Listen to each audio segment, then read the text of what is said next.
Good morning, everybody. Thank you for your patience. A few IT glitches there, but I think the team have done an awesome job to get us up and running. So, my name's Paul Hyam. I'm Head of Strategy and Corporate Responsibility at Sydney Water. And I'm just going to open the morning up for you. But I'm going to start with an acknowledgement to country first of all. So today we meet on the lands of the Marrickville people of the Jurag clan. They have cared for this land for over 60,000 years. Sydney Water pays our respect and acknowledges the custodians of the lands and waters on which we work, live and learn. We pay our respects to elders past and present. And if you would indulge me just for a moment, I'd like to just tell you a little bit of a story, a Dreamtime story, a creation story that's very relevant to Sydney particularly. Do I stand there? Do you want me there? Oh, right, okay, sorry. Hello, everybody. They want me to stand right in front of the computer. The Gundagara Dreamtime story about the creation of the Burragarang Valley. So it's a creation story. It's about an almighty struggle between two ancestral creator spirits. And it's about the formation of the river system and the gorge, which Sydney relies on its water for. The Marrickville, which is a large tiger. Oh, I should have changed the slide, sorry. The Marrickville, which is a large tiger cat. It was famous and a famous fisherman. So the top diagram, it has on the board. I don't know what's going on there, but never mind. And the Gundagach, a part reptile, part fish creature that lived in a small watering hole. And as you can imagine, the tiger cat was after a bit of early morning snack, so it actually wanted to catch the fish-like creature. This creature lived in the pools of the Wollondilly and the Wingecarribee, and over a period of an extended time, these two ancestral foes had an almighty battle that actually led to the carving out of the environment and nature in and around Warragamba Dam that you find today. It's a really interesting story. There's a lot of information on it on the website, but I thought it was a nice connection to what we do around creating a water-sensitive city and why there's a connection to country, connection to the Aboriginal community, and it's really important that we recognise that work that we do. I am just going to ask you to please acknowledge the COVID safe plan that we have today. I know there's a lot of people crowded around tables. It's absolutely awesome to actually have people in the building and be able to meet and have the conversation. So can I please ask you to try and maintain the 1.5 meters? I know it's going to be fairly hard. There is hand sanitizers, there are wipes on the table. So please, when you are mingling, just be careful. I'd like to welcome everybody. And I really would like to acknowledge the work that the CRC for the Water Sensitive Cities has done over the years. We've valued greatly from it. I'm sure you have as well. And really pleased to be able to host this conference today at Sydney Water. Sydney Water has put a lot into it, and as have you all. But we've got a great deal out of it, and it's really important that we acknowledge that. So I'd like to also thank, and our particular thanks to the IT team today. Certainly gone above and beyond this morning. As Matt said, he didn't expect this at 7 o'clock this morning when he came into the office. Also like to acknowledge the guys on concierge, actually bringing people in the building this time of year, or this situation is a big one. I'm going to hand over to Rob. I'm going to let Rob take the lead this morning, and I will look forward to seeing many of you at the dinners this evening. So thank you very much. Enjoy the day. I hope you get a lot out of it. Thank you.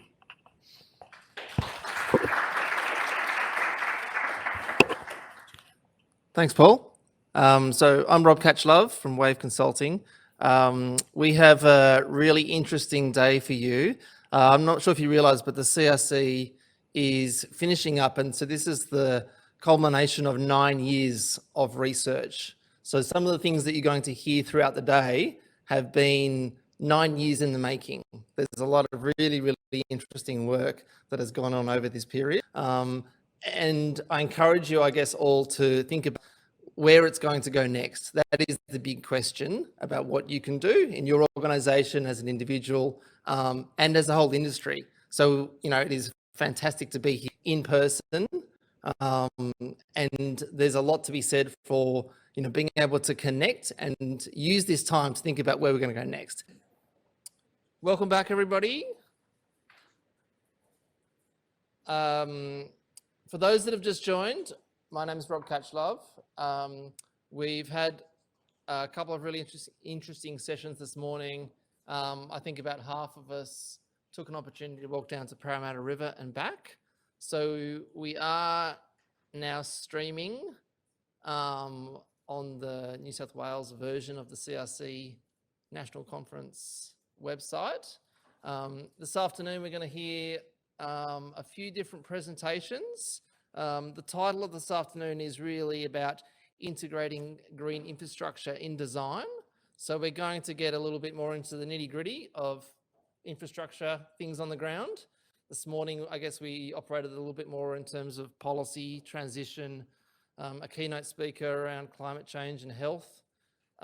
So welcome back. We're going to run through, we've got 5 presentations and we'll wrap that up around 3:30 for an afternoon break. And then there's a couple of other things on after that, after our afternoon tea. So it is with great pleasure that we will welcome Phil Birtles from Sydney Water, who I think most of you will know and is going to take us through some work around urban typologies. Yep. You just have to keep this and stand here so that we can see you on the screen. Okay. All right. I think I've got about 20 minutes. 15 to 20. About 17 and a half. So I'm going to try and do this in about 10-ish, so then hopefully we can have some chats. And so without further ado, let's see if I can. Here we go. That's a bit blurry, isn't it? All right, see what we can do. All right, so the first thing that we need to talk about is that I'm talking about a part of Sydney which is called Wainumatta, which is in the back of Sydney.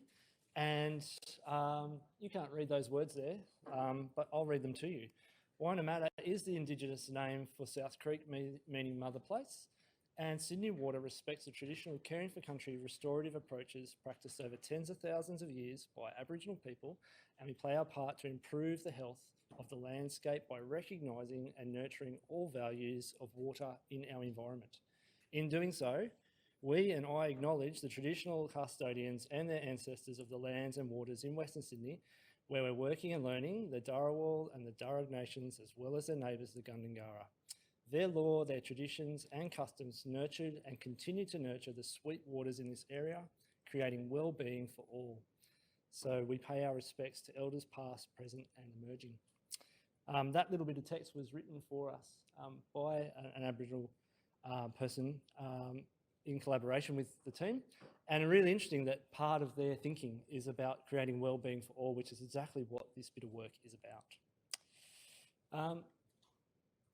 I think nearly everyone in this room will be familiar with this. Sydney has been cut into 3 cities, and we're talking about the 3rd city at the back, the Parkland city. This has been mentioned already today, so I'll go over it quickly. I guess there's a lot of people planned to be working in particular and living out in the Parkland city. It's hot, doesn't get sea breezes. It's getting hotter. There's not many trees. Significantly for the water utility, there's not a lot of infrastructure out there. That map on the side you can see is kind of the serviced areas. So there's not, big sewer lines and water mains to the degree for a large part of the catchment that we're talking about. So that's an opportunity for us as a utility to really think about what we're doing. There's going to be significant demand on water and wastewater into the future. And you've probably heard it, but I'll say it again. The creeks out here are different to the rest of the creeks in the rest of urban Sydney, which generally pretty quickly drain into an estuary of some form. This is a long, often ephemeral, freshwater waterway, which Melbourneites are used to dealing with, but us in Sydney, we're not. And so, because of that, it has some very particular management challenges that we have to consider and we should be considering. There's a vision for the parkland city. It's going to be cool and green, generous open spaces, and developed along the banks of South Creek and its tributaries, South Creek being Waianamadda. In fact, I'm pretty sure, whoa. I'm going to ignore that and hope that that just does its thing in the background. In fact, I don't know if anyone else in the room remembers, but for about 3 weeks, I think it was, that the Western Parkland City was actually called the South Creek City, but that didn't stick. So here's the story. Current development. Someone else is clicking something there. That's good. Current development generates heaps of runoff. You're going to come and click something for me. And lots of water goes into the creeks. And if you do that, you'll end up having to stabilise them in some way. And there's a nice picture there on the right, straight out of Blacktown City area, where some stabilisations occurred via concrete, probably in the 70s or 80s. And so how are you going to stabilise them? And so we have an issue just from an ecological point of view. What are we going to do? Here's the big idea. This is a slide to remember, that the graph here is a graph of how much runoff occurs from every hectare every year in a typical paddock in Western Sydney. It's about 0.9 megalitres per hectare per year. That's a typical paddock, remembering that it wasn't originally paddocks, it was forest, but it's not too different. And what happens in typical urban is you get, about 4 to 5 times that amount of runoff. Now, total runoff per year is not the best indicator of waterway health, but it's a pretty decent surrogate. And so you can ask me questions about that later, but that's the sort of terms I'm going to be talking about. So I'm going to talk today a little bit about this. About 1 megalitre per hectare per year is what is the hydrological conditions on a pastoral agricultural Western Sydney. So the real question is, and it's up there, could you do urbanisation in a way where you don't get this massive blue column hitting the waterway? Could we assume one's a benchmark? It's not a target, it's just this is completely a concept piece. Could we ever do development in a way that would even get close to that? That's the idea of this talk and this bit of work. There's lots of drivers. I won't go through them. You can look them up later. Here's the sort of stuff to think about when we're looking at our creek, and I'm stuck at the lectern, otherwise I'll be standing over there pointing at, I'll just do it anyway. Okay, so here's the sort of area that we're thinking about in cross-section. Here's our creek right down here, yeah? Sorry for people online, I'm coming back. Where could we intervene in the urban form to get this outcome? And the truth is we can intervene in a few different places. I'm going to draw your attention to 1, 2 and 3 today. So the parkland typologies, what is the way that the typology, which is a word I think Rod Simpson made up, what is the way that urban form could actually be changed so that we get more runoff soaking into the ground and evapotranspirating, not going down into the creeks? Are we going to just use heaps of it, and can we work out some demands to use heaps of it? Number 2, stormwater reuse. Are there things that we could do in the streets? And this bit of work is primarily thinking about those things. There's some other stuff to do as well, so it's worth spending a moment reading. 4, 5 and 6. What are we doing down there? Can we do some stuff down in the drainage channels? Can we put in some basins, not for flood detention, but just to hold water to keep it out of the creek and evapotranspirate it? Maybe we can connect that with our stormwater harvesting. Sure, but this bit of work is about what are we doing here in the urban form. Okay, this bit of work used exactly the same technology that I and many other people have been talking about in conferences like this for like the last 25 years. Nothing really special, really. Tanks, fire retention systems, street pits, permeable paving, something a little bit clever in terms of what we do with street trees, which I'll talk to. But apart from that, that's all we looked at in this piece of work. We didn't go and look at green walls and green roofs and other magical things like that. Why? Because this bit of work is meant to be something that we could take to the development industry particularly, and we just didn't want to freak them out. Here's how we did try and freak them out a little bit by saying, let's think about the way we do streets. And here's an idea that we certainly looked at, and I'll draw your attention to the fact that there's common trenching of services here right on the sides of the road. And that means you don't have a whole bunch of stuff in the way from doing really good stormwater management beside it in the streets. So in the Aerotropolis area and in the Parkland City, we've got to have a heap of street trees. There's canopy targets that have been mandated by government. Why don't we put bioretention systems in that actually have some ability to hold water and store water in the street system as well? One of the ideas that we came up with in this bit of work. And what we did is when we did that and we thought really carefully about building orientation and how you could put things together, how you could go up instead of out in terms of detached buildings, how you could create greenways, how you could create permeable paving, how you could get away from hard surfaces. We actually came up with a bunch of different urban typologies for the different land uses within the Parkland City area. These in the report, and I encourage you to download it, there's actually 14. So a whole bunch of different ideas, and they're all gamed at trying to say, let's think about this urban area, let's see if we can get that permeability back. And they include the streets as well. So the streets and the urban form. And so there's a bunch of examples I've put up there. There's like it's kind of a pretty high-rise commercial area in the middle. There's like some, I think it's walk-up apartments right over on my left. And then there's some detached housing here, which you can see is really stacking buildings together closely to create these greenways and shared backyards. There's some great ideas in the report. I recommend you download it. All the little figures that you can't read very well there actually start pulling together the information. So each one of these was modelled to look at what is the potential runoff value, and each of them looking at, you know, what's the canopy, what's the amount of pervious area.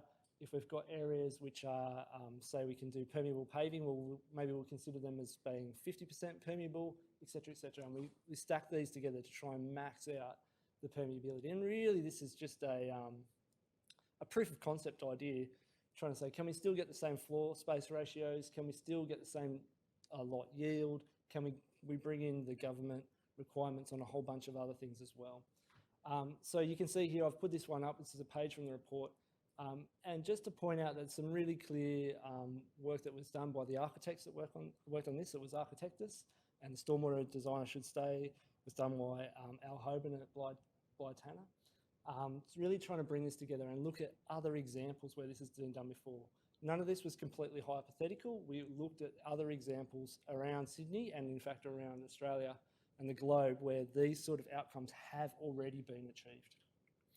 What you kind of get in some of those stats is, you know, what's the permeability? So for this one in particular, we got a 49% permeability, and that runoff value was 1.13 megalitres per hectare per year. So not quite getting to that point of pre-development, but you know, extraordinarily close for what is pretty significant development. Okay, so we had our typologies. I'm moving on now pretty quickly. What are we going to do with them? We've got these 14 different puzzle pieces. We decided to go through an exercise and chuck them all together into a pretend precinct and see what would happen. And we followed the GSC guidance, which is adopt landscape-led planning. So work with the creeks before you start getting to your grey infrastructure, et cetera, et cetera. And we threw it all together, modelled it all up, and said, here we go, an employment precinct. And you can see we've got our large format industrial over on the right. We've got some business park stuff going on. We've put in the open space outcomes that have been required from the department. So you've got those elements in there. You can see there is water features and basins that have been integrated in there as well to try and get that all worked out. And then we've run all this through a modelling process and modelled it out to see if we can achieve what we wanted to achieve. The other thing that we did as well is we brought in Mosaic, and we threw all this stuff down to them, and Steph Jacobs down in Melbourne used the CRC for water sensitive cities modelling to model out the heat impact on this as well. I've got 2 minutes left, that's excellent. Okay, stats for people that like some stats. Yeah, when we did this, we had a look to see what we could achieve. You can see there that the development lots are down. They're down 72%. That's simply because one of the requirements we were working to was this open space target. You can see on the third line down, 8% open space was a mandate, but if it wasn't for that, the lots would actually be the same. There was a massive improvement in detention basins, up to 20%. We got the impervious level from a standard of, industrial at 11%, business park at 30%, we got it up to 58%. And the runoff for our big precinct we got to 1.95 megalitres per hectare per year, which is not pre-urbanisation. It's not hitting that target, but it turns out it's actually quite close to the target that EES have actually ended up mandating out in that area. Really importantly, when we ran out models on maximum heat days for 2055, we could show that we were dropping the temperature by about 6 degrees at 4 o'clock in the afternoon. So really big urban heat impact from doing this sort of work. We then got really fancy and made up a infographic to explain all that. And you can see there's a nice little stat there with the temperature. The number of days with no thermal stress more than doubles once you model out that precinct on a BAU and model it out based on the typology outcomes that we've come up with. So basically, what's the point? Greener, cooler streets, more livable spaces, healthy waterways, and we are now starting to, we have worked really closely with what is the Western Sydney Planning Partnership to integrate some of this sort of work into the precinct plans, which just closed, I think, on Friday on exhibition. And so now we have the fantastic conversation that's occurring at the moment within government and with developers about how we go from there. So I'll stop talking in case someone wants to ask me a question.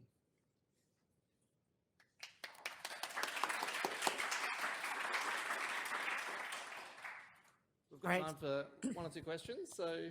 We have a question from the website, which is very exciting, from someone at home, which is, what is the title of the report? Is that it there that you were talking about? This is the Department of Planning's report on their precinct planning. What's the title of yours?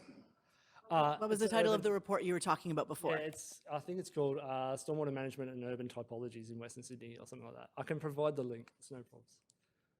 Yeah.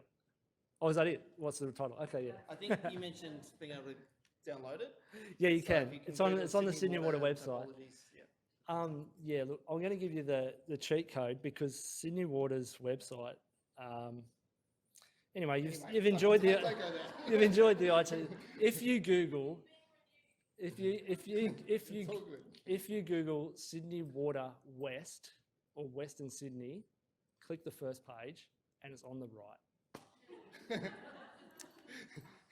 that we've done Google searching 101, any other questions?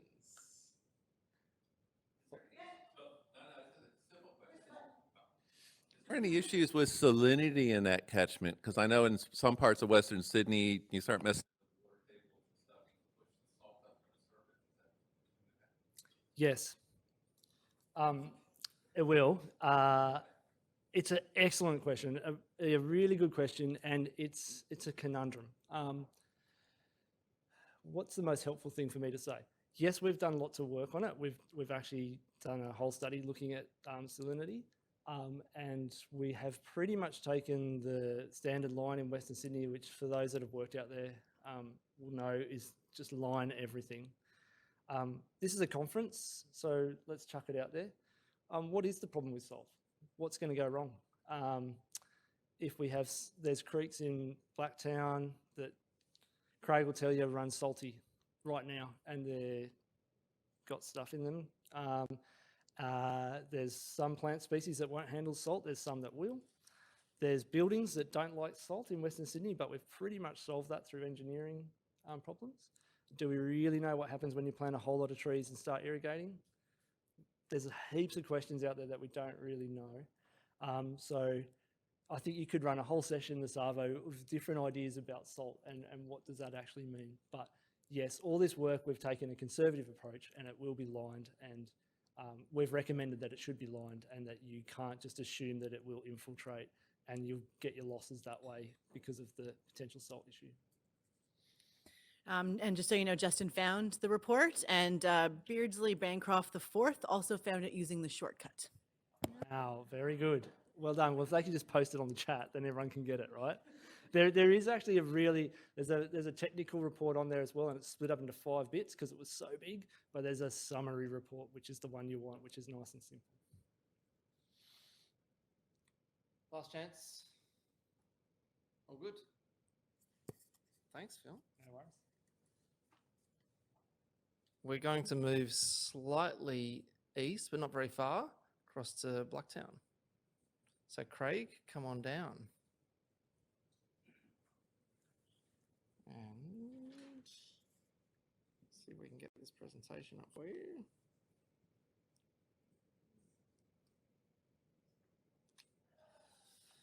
Where are we?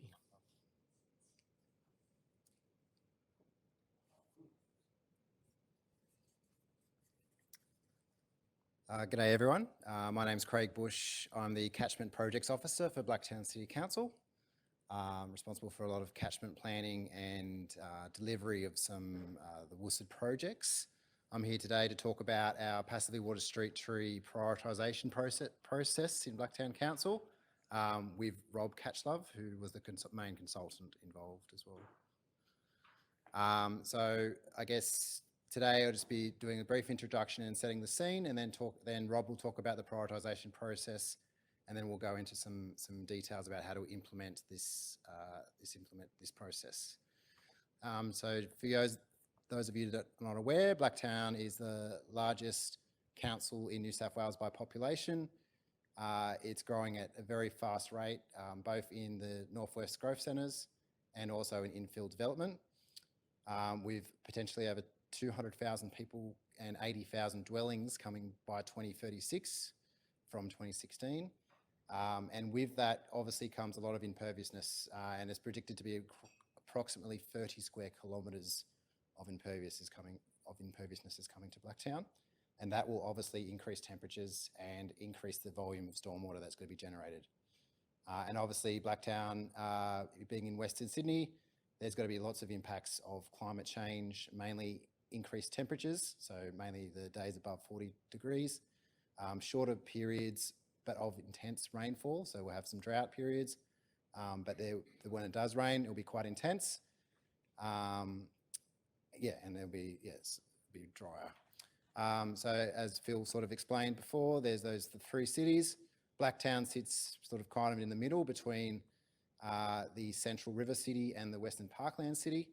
And obviously one of the key drivers of the Parkland City is to increase canopy cover to provide shade and shelter. So there's walkable neighbourhoods with easy access to shops and services. So we see at Blacktown street trees and these passively watered street trees as being one of those solutions that's able to provide that shade so people can walk. These are just some statistics for those of you that know Sydney.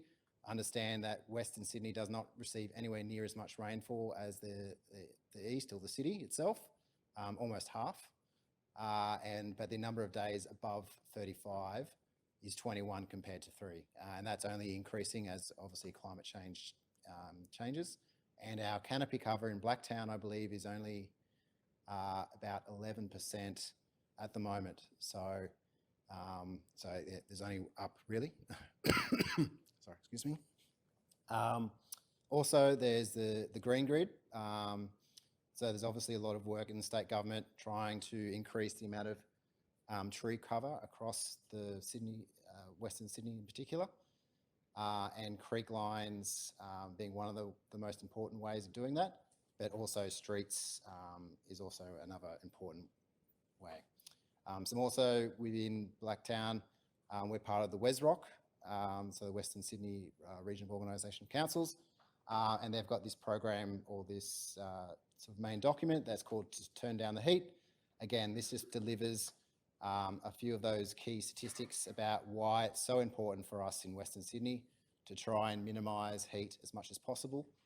And one of those actions, which you'll see there with the green trees, is obviously to cool with green spaces and water. So where can we get the blue and the green working together to try and maximise cooling? And as Christy may have mentioned this morning, that we've got the integrated water strategies called 6 Streams. This is a bit of an infographic about how things are going to change between 2016 to 2036. Obviously, there's going to be a lot more imperviousness, and with that comes extra stormwater, extra runoff, extra nutrients, and less infiltration because everything's going to be much more concrete. So, and as part of that integrated water strategy, we've set some targets, which is really fantastic, which gives us that direction of where we want to head. We've got some targets around our waterway health, where we want to go with that. But one target is to increase canopy cover by 5% by 2036. And now this, just a quick note, this is on council-owned land, not on private areas. And these are some of those, I'm not going to read through them, but these are some of the main ways in which we're going to address this target. And one of them being implementation of a pilot program for passively watered street trees. So that's just where we're at the moment. So how hot does it get in Blacktown? Now, the northern area, which is the lighter area, that is the Northwest Growth Centres. So that's going to change dramatically into the future. You can see some of the red areas on the northwest there. That's some of the newer developed areas that have already occurred, where their trees have been planted, but they're just not at mature stages yet. So you'll probably, in 10 years' time, you might see a change in that. However, it shows up as being quite red because it's quite impervious, but the trees are not quite established yet.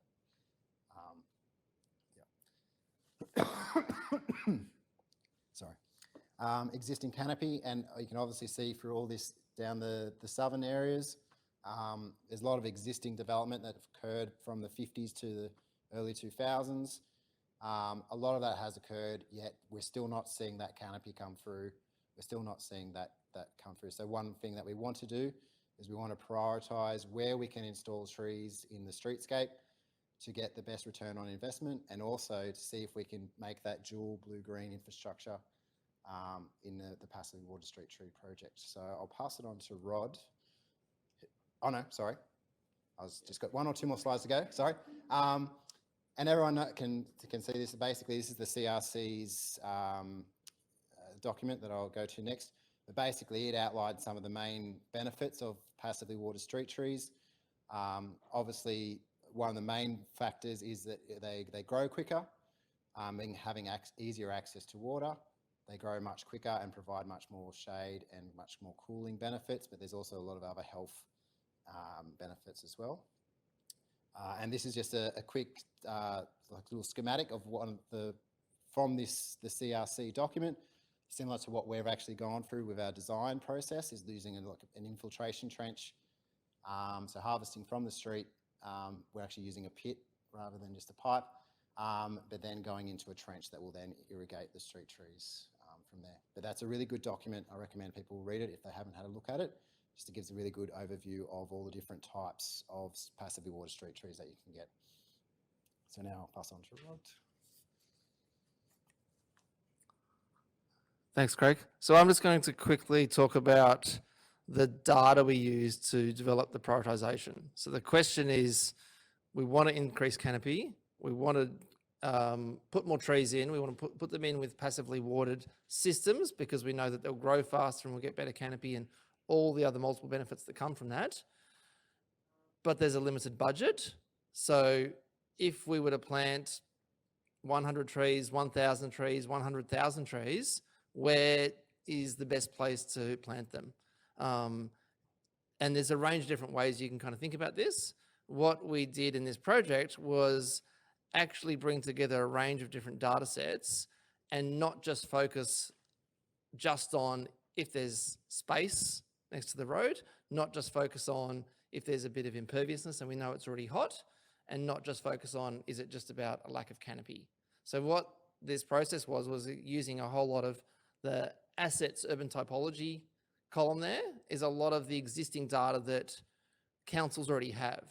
And so this is what I believe, is a better sort of triple bottom line approach to this, which is starting to utilize data sets from across multiple teams of council. This shouldn't just be driven from a waterway values perspective. That data is there because there are links and benefits in planting these trees to the downstream waterways, but there's a range of other things that we can bring in to help prioritize where these trees should go. And so I'll just talk about a couple of interesting ones because they're a little bit more unusual.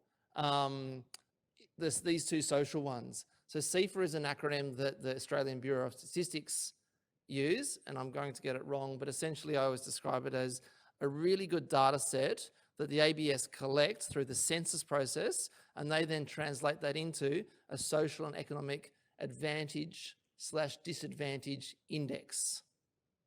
So they're able to, through a combination of all sorts of different factors, income, all sorts of other variables that are collected through the census, actually give us the best estimate of where communities are statistically more likely to be advantaged or disadvantaged.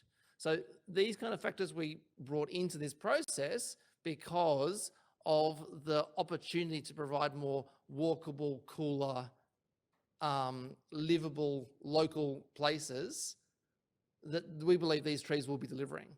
So we're explicitly saying, and you can do whatever you like with these sort of data sets, either prioritize before or against, through an inverse process. But that's one way to kind of saying, how do we support the communities that, potentially are getting less, are more disadvantaged and could get a higher lift in the livability of this particular suburb where they live. So that's a really interesting one. We've used that on a number of different projects across Australia. It's the other kind of really good thing about CEFA is that all the ABS data is done at what they call a mesh block or a block scale. So it's really, really fine grained. You can actually get a really, really good differentiation from a census perspective on what's going on in a community. And that's really, really important because whenever we look at our waterways and our catchments, that also is very, very well differentiated as well. So we're able to really nicely mix together the resolution of those two sort of data sets. This other one's a little bit similar to that, population of people renting. So there's a proposition and there's all sorts of assumptions embedded in all these data sets that if someone is renting, maybe they have less access to their own private green open space. Maybe they're less able to influence that private open space as well. So therefore, is that another reason for council to invest more heavily if there's more people renting in a particular place?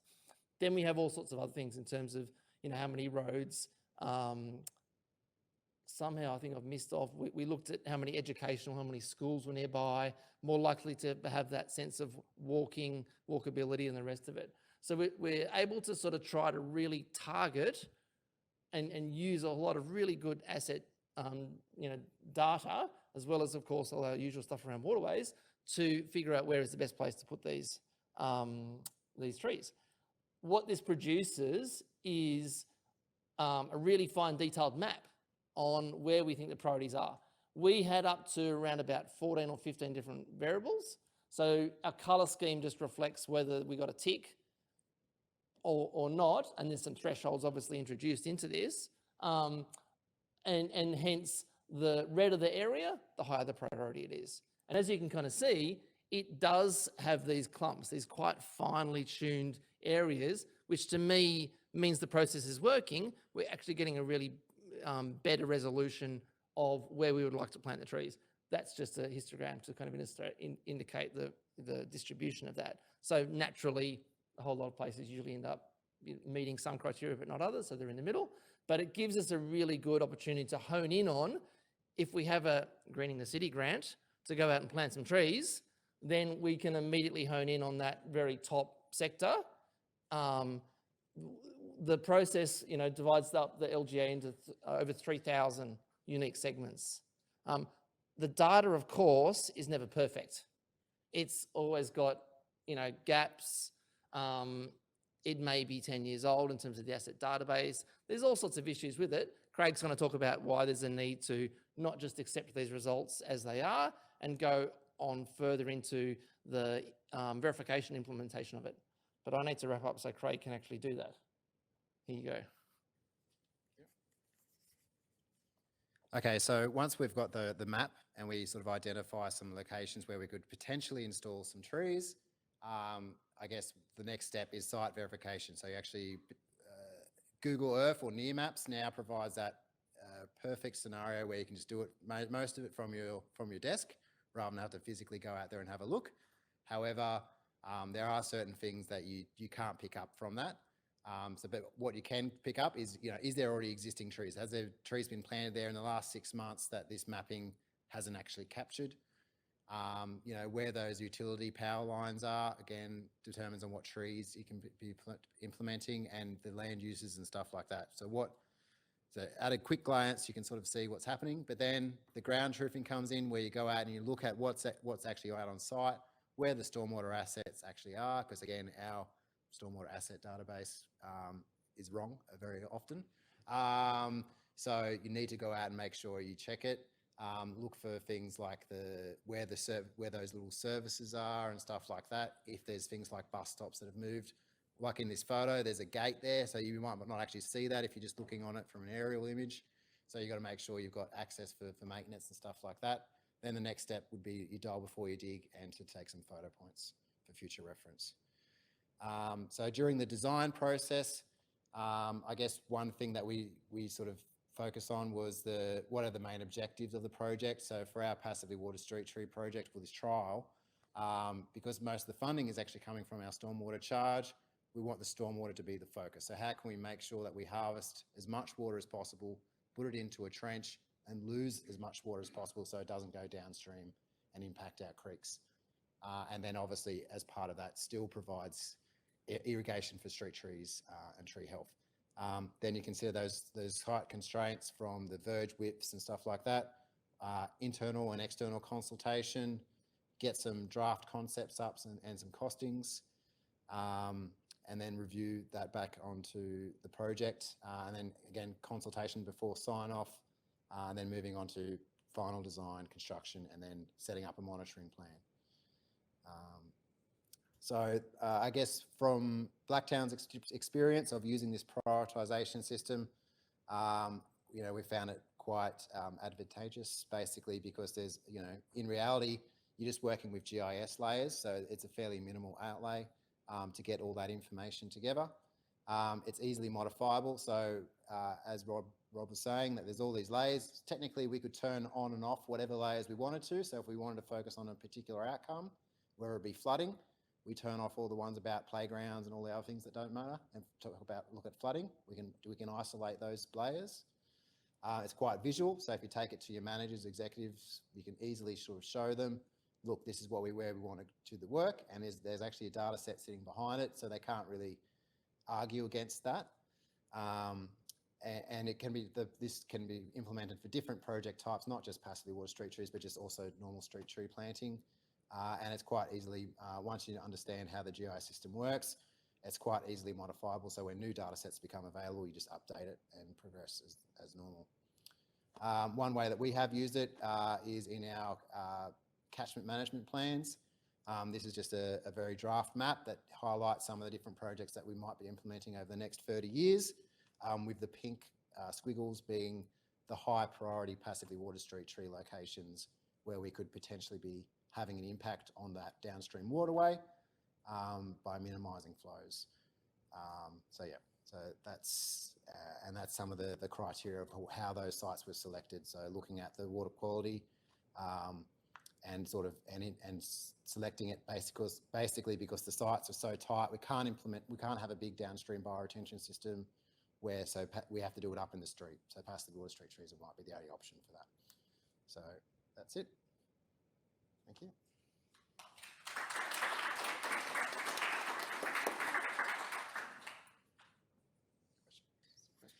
Phil?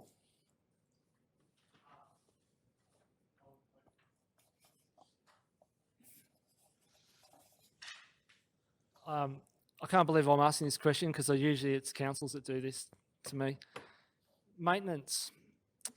How's the vibe in Blacktown about maintaining passively irrigated street trees? And yeah, how's that going? We haven't built any yet, but from our discussions, we obviously get them involved during the design process of both civil and open space. Open space seem to be very accepting of them because they understand there's a big need for irrigation for street trees to get the best out of them. It's the civil maintenance, it's the sucking out of the pit that's going to be the issue. There's a bit of pushback on that just because we have so many 100,000 pits already in Blacktown. So for us coming in and wanting to install more, there's always that question as to why. So it's just it's a hard sell, but we are trying to, via design, to try and minimise maintenance as much as possible. But there has to be some maintenance. It's never not maintainable. Yeah. Okay. Sorry, the other person or the other team that we've had a fairly significant pushback is asset planning and support. So our long-term asset managers looking at the whole of life cycle costs. There has been quite significant pushback and they're really scrutinising our design. So this is a trial. Like we've said, we're not going to just go out and just put these all across the city. This is a trial to understand what designs do work and what designs don't work. And most importantly, we're collecting the data that we need to give the asset managers the data that they need so we can go forward with confidence. All right, so there's a question online. Is this a Blacktown Council in-house GIS developed tool?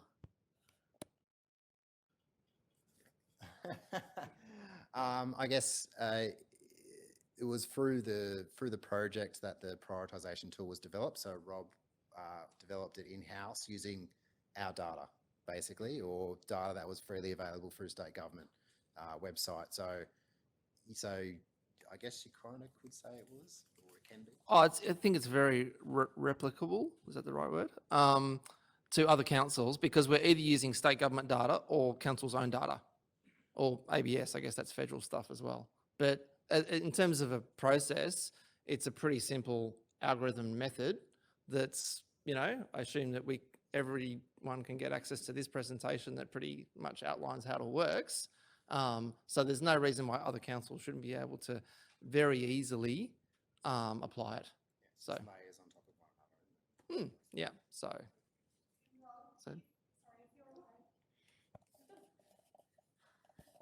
As long as there's no commercial sensitivities in there, like we're happy to share. If you're okay with definitely that. share it. I mean, I think, and like from our perspective, we worked with Meg Caffin, who's got a consultancy that does a lot of work around urban forest as well. So there was a lot of intellect that kind of went into it to think about how best to make it work. But you'd probably find that with the access to data or what the council themselves are interested in, you'd be actually tweaking how that prioritisation works. So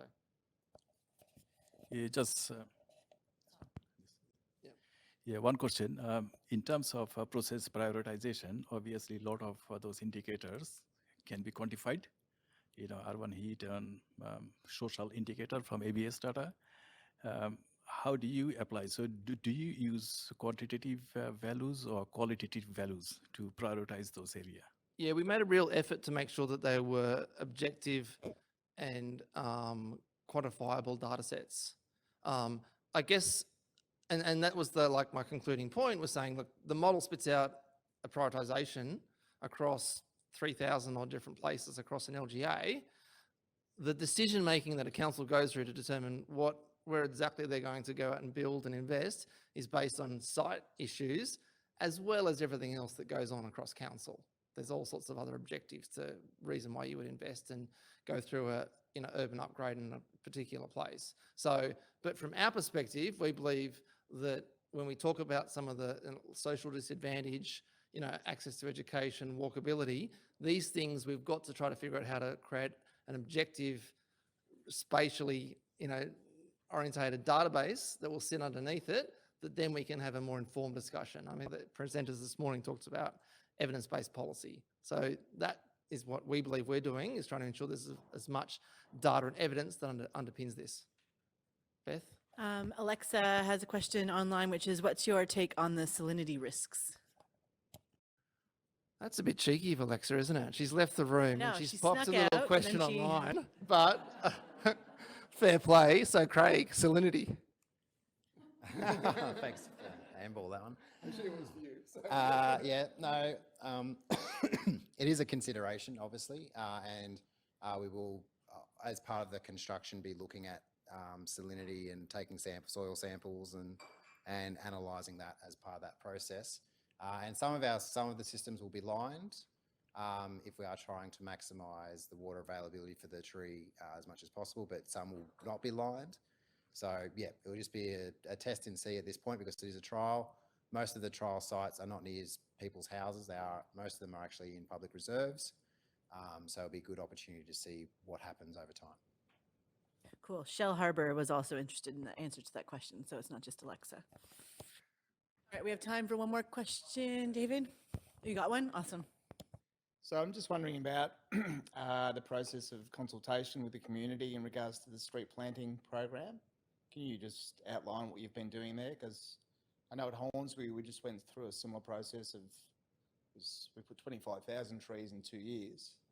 A lot of those trees came out and got pulled out. So a lot of kickback, and especially out the front of people's homes. So as part of the trial, I believe we're only planting out in the front of 4 or 5 people's homes. So as I said, most of it actually is in front of public reserves. So therefore, yes, we'll consult with the people, but it's not going to be directly out the front of their house. In relation to just our normal street tree program, I don't believe there is a huge amount of consultation that occurs. It might be a couple of weeks beforehand, they might get a letter to sort of say they're getting a tree, but then that's really about it. I do know that we do have specific programs like Cool Streets program and stuff like that. They do a lot more intensive consultation because that's directly serving a purpose. However, just normal street tree planting with no irrigation or anything like that, I don't believe there's a huge amount of consultation that occurs. So if I can just add to that, David, so we've got that feedback from a number of different councils, and it's definitely something that we need to take on board as we roll the program out more extensively. But what we do have going alongside all of these on-ground project is our community education component that we're now ramping up. So we've got what we're calling a key messages campaign inspired by Cooks River. And one of them is Plant a Tree, and we will be going at the community hard through social media campaigns, through other mechanisms to actually talk to them about the benefits and the values of planting trees. So there will be that broader program that we're going to be trying to educate the community, but there will also definitely need to be some more localised consultation to make sure that community is on board. So our efforts aren't going to waste and our money. Great, thank you. We're going to keep moving east and land in the CBD. So David from the City of Sydney, come on down. Thank you. Thanks. I'm going to be talking to you about something a little different to what everybody else has been talking about today. And Beth, I'm going to try and do it in 10 minutes so that you can get back on track. I'll still give you the 2 minutes. Good. So what I'm going to talk to you today about is the Sustainable Sydney 2030 strategy, or just specifically some of our water targets that are inside that strategy. Some transport opportunities that came through the city that we took advantage of. Now that we've put some pipe in the ground, how are we going to utilise that pipe? How do we think we might expand it, and some principles. So I guess the first part, our guiding strategies, you can find these documents on our website, but I'm happy to send links straight afterwards. But we've done a lot of work with our residents and built the Sustainable Sydney 2030 strategy. There are a number of actionable targets across energy, water, across our entire council. and the Environment Action Plan is all about how we deliver those in the local contemporary time. So specifically in our water targets, we have a number of water targets, but the water targets I'm interested in talking to you about today, we've set a target that for our own operations, potable water use should be at 2006 levels by June 21. So even though we're building additional parks, building additional aquatic facilities and actually growing the city, we want to hold our potable water use. The second thing is we want to hold that potable water use out to 2030. Secondly, we have a much more ambitious target for the entire LGA. So it's not just the City of Sydney operations, it's for the entire city, that we'd like to also see a zero increase in potable water use across the LGA. And the only way we're going to do that is a two-phased approach. One is a lot more water efficiency, and we've been running water efficiency programs across the whole city, but also a lot more non-potable water use. So that leads me straight on to some transport projects that came through Sydney and opportunities that they presented for us. I don't know any of you who have been in the city recently and have walked through the Wynyard Walk, but next time you walk through the Wynyard Walk, you'll probably realise that there's actually non-potable water pipe going above your head as you walk through that. We took the opportunity to lay that pipe work whilst the street was open, if you like. Secondly, when the light rail went through George Street, we also took the opportunity to lay non-potable water pipes down both sides of George Street, so outside the hot zone, if you like, all the way from Circular Quay down to Prince Alfred Park. So now what we're doing in the city is actually running a project to say, okay, we've got those pipelines in the ground. How can we take advantage of those pipelines and start delivering recycled water? So we're going to go out to market very shortly, and I'll talk about that, but essentially we want to go and identify who are some water producers, and we know there are a number of water producers around the city, but who are other water producers, and how can we secure that water? We're going to connect some of our city assets, so we've already identified some buildings of our own that are right next to the pipeline, so Town Hall House, 343 George Street, Customs House. We've identified cooling towers to be our priority target in terms of taking water and delivering into those buildings. In terms of a retrofit, of course, cooling towers are a lot easier for us to deliver because it's just one additional riser up the building to deliver, but we're going to size those risers sufficiently that we can also, at a later stage, take care of ablutions in the building. So some of those buildings of ours are tenanted right now. We don't want to do the work in terms of upgrading the toilet facilities whilst they're tenanted. We'll take the opportunity as those leases come up, and we would normally a refit at that particular time to actually do the work to take care of the ablution facilities at that time. But the cooling towers will be the priority target, and irrigation of some of our parks. And we're also out talking to other potential users and customers out there right now. So in terms of going to market, we'll be going out with an expression of interest in April of this year, so very soon, to go out and say to the market, we've got 50 megalitres of non-potable water use that we can switch on pretty quickly. We've got a number of our friends, the Better Building Partnership and others, who are interested in taking recycled water. Here are some pipelines that we've already put in the ground. What proposals or what suggestions, or how would you like to work with that? Post that conversation, we'll then go out to an RFT with a much more specific request to the market. In terms of once we've put it in the ground, we're then saying, hey, there's opportunities to start expanding this scheme. So if you look at that map up there, what we're showing you is the green arrows are where there are City of Sydney owned buildings. So along that pipeline route, or other assets like parks. But those other arrows are identifying buildings that belong to the Better Building Partnership who could also use water, and all of them have cooling towers, and all of them have a use for non-potable water. And the last slide, since I told you I was going to be fast, I think here are some guiding principles from Open Cities that we we'll be using as we go out to do this. Now, how can we make it much more circular? How can we build something at a precinct level? Obviously, working with Sydney Water and others, we think there's an opportunity to say, this is a brownfields location. You know, there's not a lot of opportunity to dig up large slabs of land in the CBD. So how can we use the infrastructure we have there and be a lot more clever about using that infrastructure? That then leads us into the opportunity with prosumers. So we have a number of recycled water plants around the city today. Some of those recycled plants are doing black water mining, where they're taking sewer and actually turning that water into non-potable water. But they may be doing it in a commercial building that is taking care of their clientele effectively 9 to 5, Monday to Friday. What's the opportunity to potentially use that plant after hours to feed water into the network that we could use to water a park?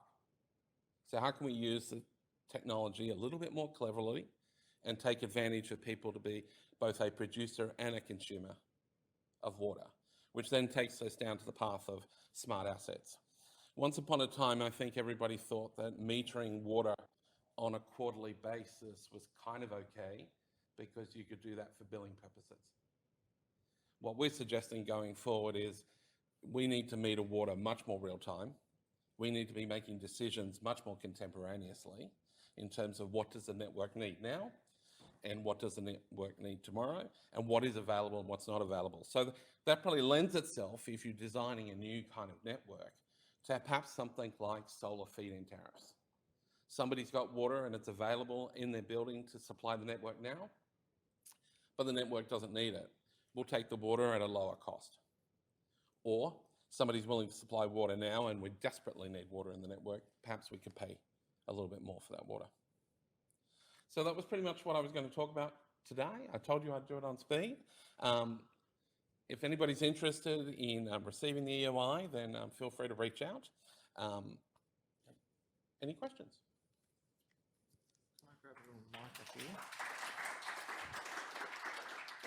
Thanks, David. I'm going to sneak a question in first before we open up and see what we've got out there. I think you alluded to it, but I was intrigued in where the recycled water is coming from. Is it all black water plants or what is it? Great question.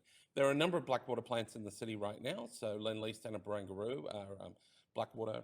They're using refuse off the actual site right now, but they also have the capacity to sewer mine. Central Park are doing both. They're taking water from their actual site, but they're also sewer mining. There are a number of other recycled plants around the city right now that are actually doing sewage as well. So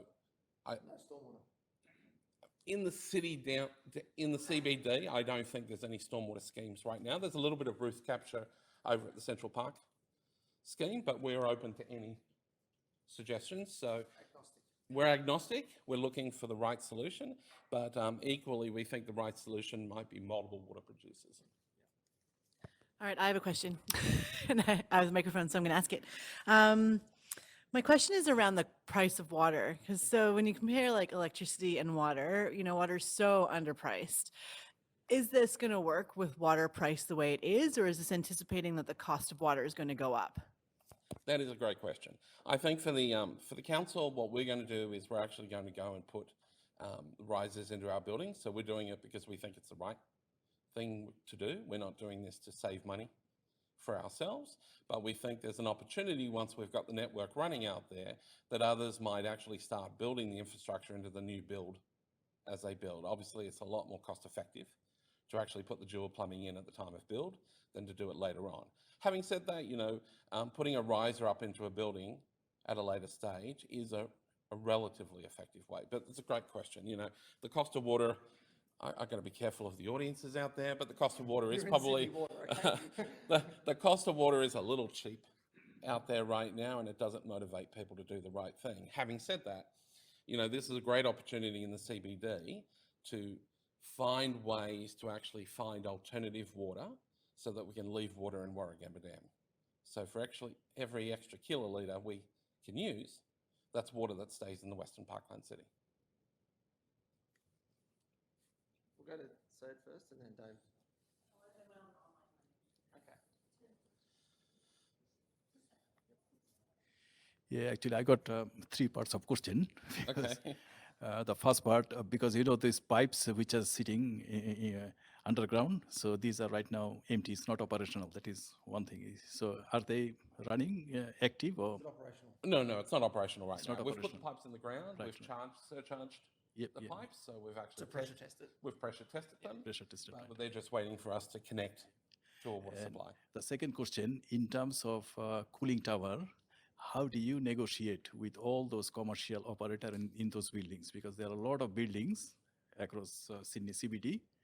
So there will be, I think, there's a lot of negotiation involved to put, Well, so to be fair, the way that the city is choosing to go to the market at this stage, what we'll do is we'll go to the market and guarantee our water demand. So we're guaranteeing that we will purchase recycled water from a provider. But we're saying here are a whole lot of our friends who are interested in this. We can introduce you, we can recommend you, but we can't recommend that, right? Or we can't guarantee that water use. One customer yourselves. Yeah. We can guarantee ourselves. But what we will do is work to help facilitate those other right, okay. customers. And, we'll also work with other resources out there to say, what can we do to help motivate those people to put the work in? And also third question, this is actually construction related.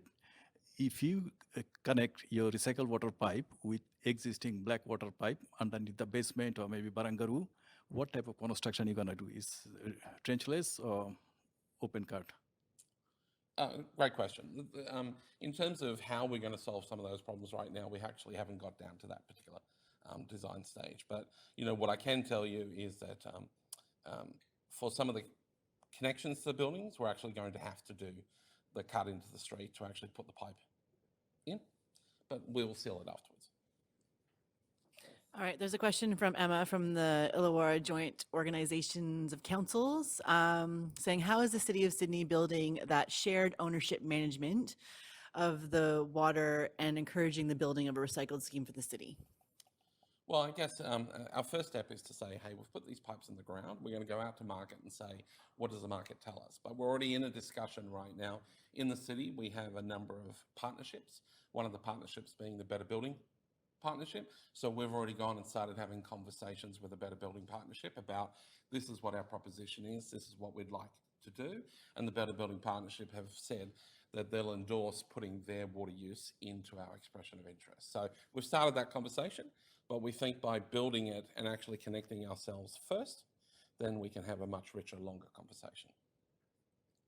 Let's go to David.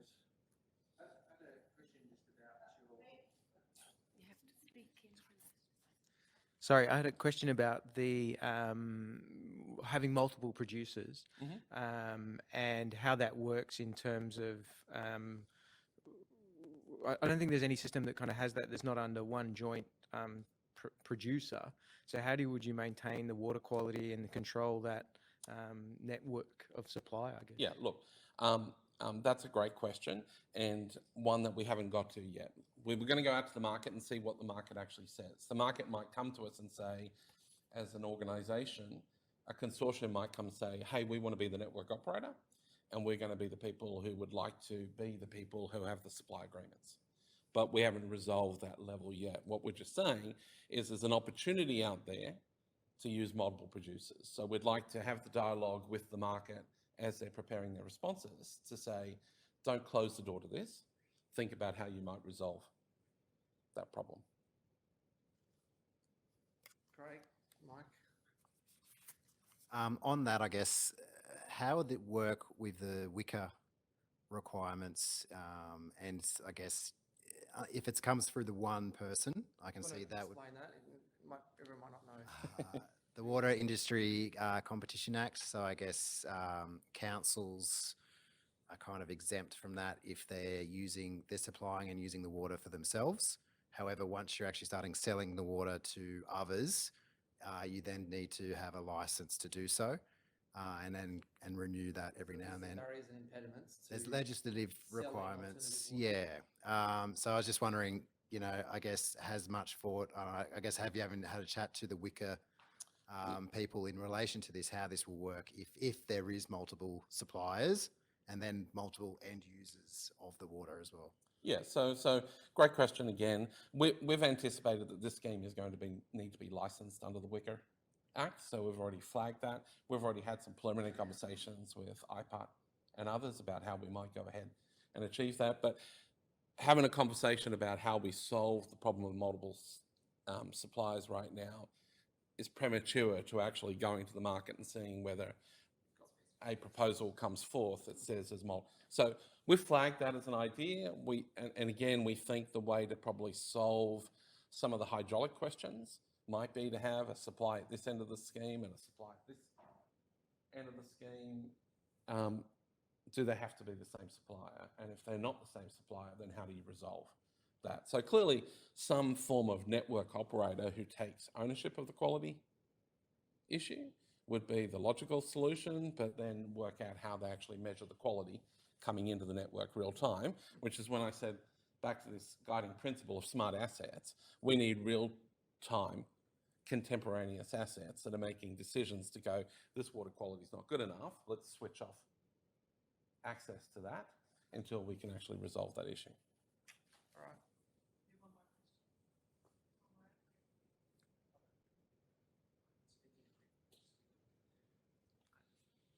I think what's really interesting about this project, if I think about this, is that often, particularly local government sees themselves as the producer and the end user. But I think what's really interesting about this project and what is really the way you started talking about Sustainable Sydney 2030, I think one of the things that's really interesting about this project is the strategic nature of it.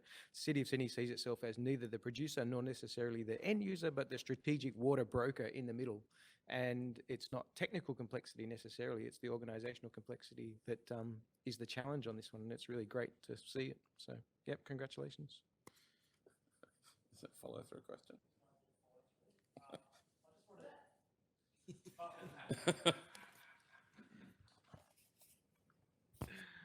Just backing that up, I'm being careful what I say here, but it's amazing that a government organisation can just go put infrastructure in the ground like that. We certainly can't, Sydney Water. It would be a whole lot of business cases that we'd have to prove to get anywhere near that, and it's great that you've done it. I think it's really exciting. I'd like to think that the City of Sydney has been always very future focused in terms of climate change.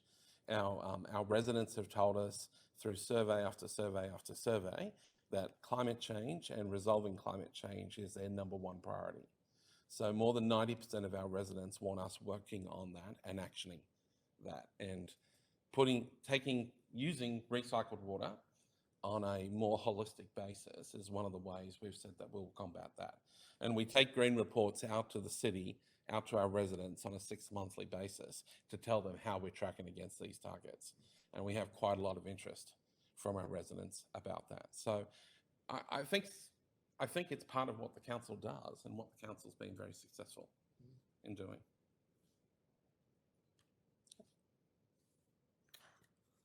I'll give my quick 2 cents on the end of this as well, is that I think this will be successful because our experience is that we've been engaged a number of times in Melbourne CBD to come and audit water use in, some really big buildings.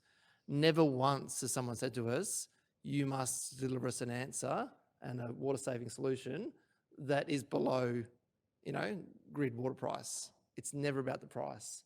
What they're mostly driven by is the green rating of the building and the link that has with their tenancies.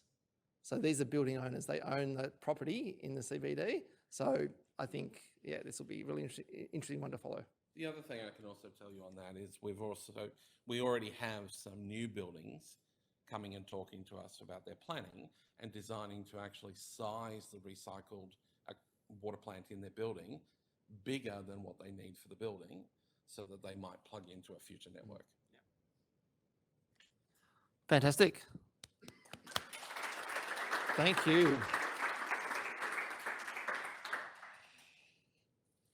Now, from CBD and commercial buildings, we're going to shift across and have a chat about some schools.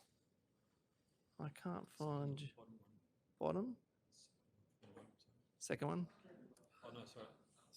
Marrickville. Yeah. Thank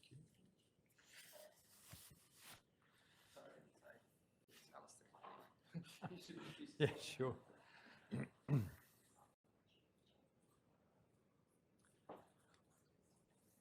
Hi, everyone. My name's Alistair. I'm from the Inner West Council. And today I'll be talking about a small-scale project, but an interesting one nonetheless, that we carried out where we worked across a number of different stakeholder territories. And as well, we used a co-governance model to basically working through the different stakeholders' interests. So the actual site is a primary school, Marrickville West primary school. The school itself was interesting because we had to liaise not just with the school, but there's an adjacent community garden. As well, we have council facilities and council stormwater assets adjacent to it at the edge there at a cul-de-sac.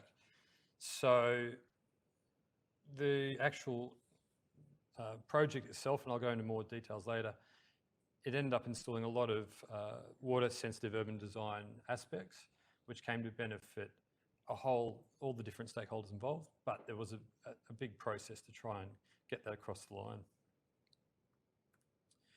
So here's the site before the works happened. You have the school, well, you have the fence right down the middle. You've got the school on one side, and then the community garden on the other.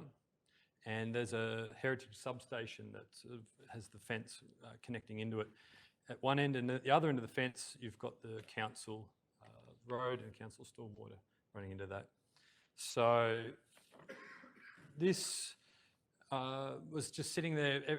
These parcels of land were all operating separately, but it wasn't until a council, Marrickville Council at the time, which is we're now Inner West Council, we started a process back in 2010 where we were looking at, I guess, an overall strategic planning process to identify water-sensitive solutions that could be adopted or located across the whole sub-catchment. So there was a real investigation on that, and some of the considerations of why this school was considered a good location for a rain garden, which came out of this strategic planning process, was that there was the available space, there was a drainage system that could be diverted, which was the council cul-de-sac and stormwater system, and it also had a big urban catchment upstream that could be managed through this setup.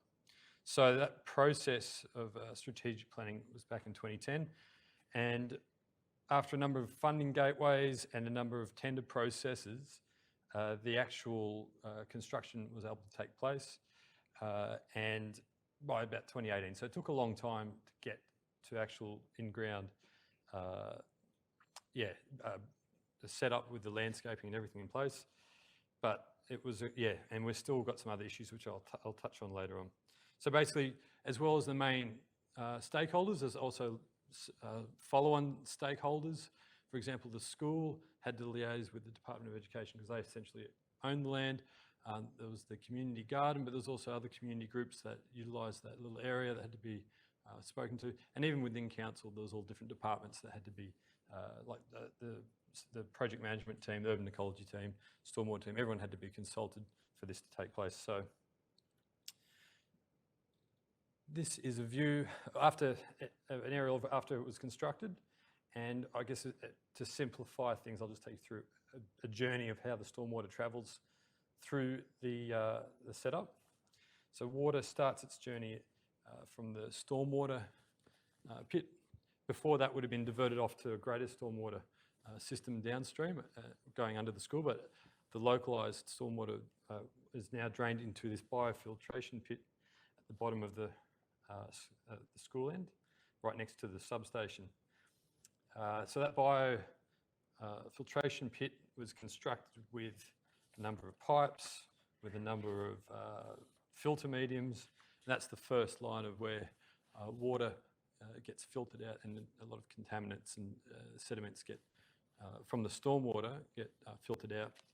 As well, this is the location where a number of native plants are put in the ground to help take up contaminants. And then from the biofiltration pit, water is then pumped underground into the storage tank on site. Now that's then fills up over time, and then when water needs to be utilised on site, it then gets taken into a specialised UV treatment system. And this was custom designed to suit the requirements of site. It actually was meant to be a simple, more simplified setup for a school, but because as the works progressed and the realisation that water will be reused and may come in contact with children, come in contact with humans, the actual setup became a bit more complicated than what was originally considered. And this was another issue which I'll touch on later on as well. So after being treated, the water is then pumped to a number of taps through the community garden. And then another water can also be directed through to a like an ephemeral creek zone, an open water zone. And this is an area where there's been landscaping and there's been a lot of areas where kids can get involved. There's a little, what do you call it, like a little hose pump that they can use to access the water, and then that will flow down back into the biofiltration pit to start its process again. So that's the water play area. It's got areas of pathways, bridges. It's also got the native plants all the way through it, and a little bit of a sandpit playing area as well. So this is the keeping the water moving, make sure nothing's stagnant, and it has a lot of interesting environmental as well as educational benefits. So throughout this project, there's been a number of drivers that have kept this whole project going over the last 10 years. There's a lot of incentives that came out of the sub-catchment management plan. So ideally, with reducing stormwater pollution that would otherwise end up in the Cooks River, it would reduce pollutant loads from council-owned lands and roads. But this project also allowed council to take advantage of other suitable spaces in the catchment area, which otherwise we wouldn't have had access to. This also increases the availability of potable water that we could utilise for specific tasks in the catchment area, like the garden and the community garden and the eco garden. A project like this can help raise the profile of WSCD infrastructure and make it more well known through community groups, through the school groups. And this is also seen through that play area, the open waterway area, where kids can get involved with playing there at certain times of the day, but also the plan is to use it in a curriculum-based learning environment as well, to get people in there, get kids in there to learn about the natural ecosystem of the area. So innovations that were found during this process, I guess from a planning point of view, council looked at stormwater and waterways management from a whole catchment perspective instead of street by street, and included all land that takes up that catchment area, not just the council land.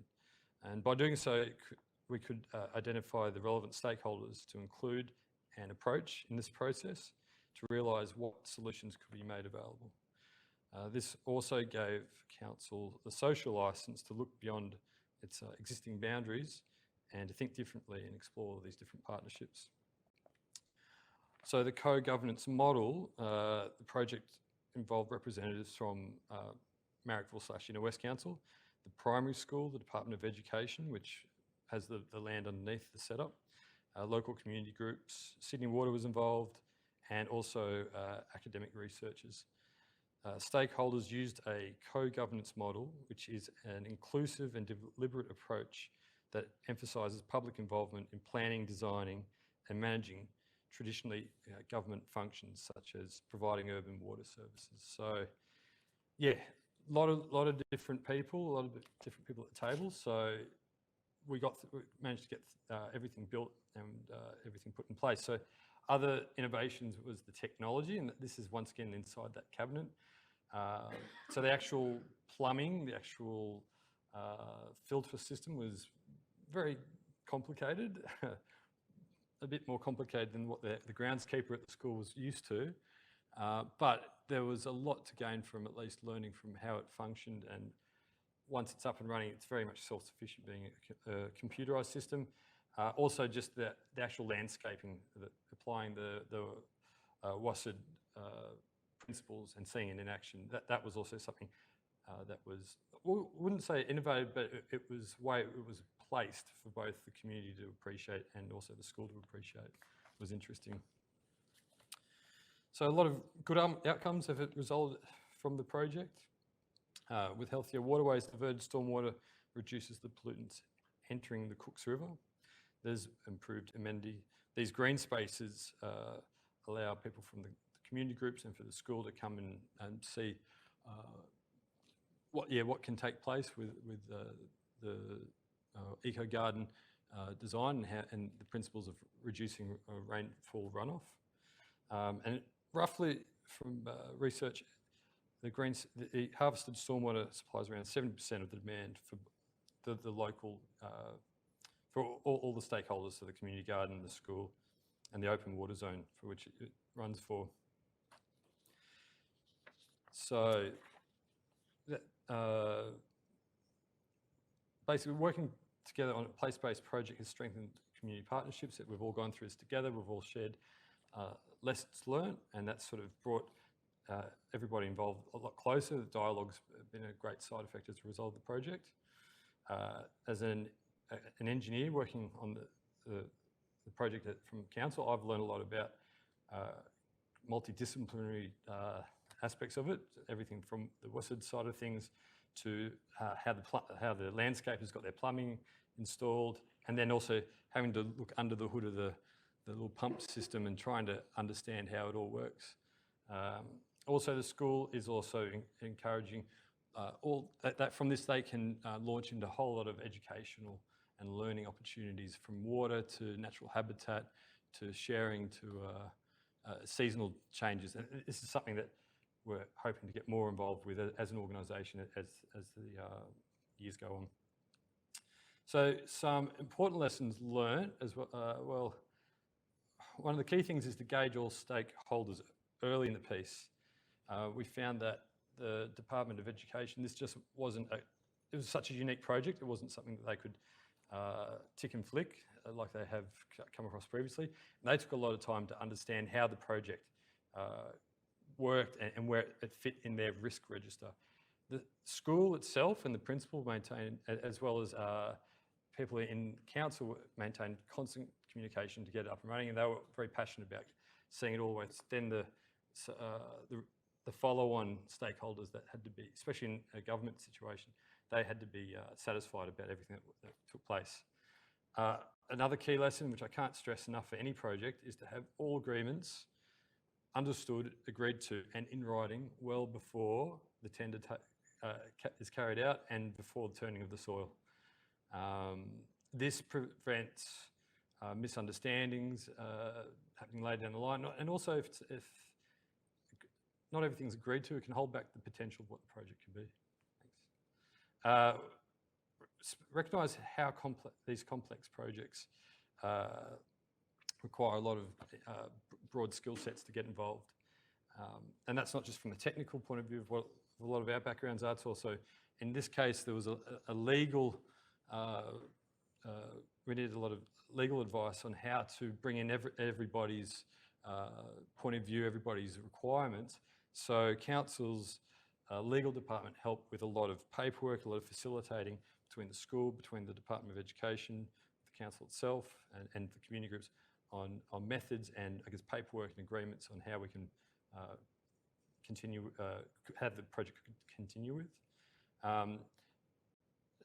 Consider the maintenance arrangements at the beginning, and this is similar to having agreements in place. Maintenance is so essential to all these sort of projects. It's one thing to build it, but then as the years go on, a site like this, there's a lot of weeding that needs to be done. You need to make sure the piping and the plumbing's working.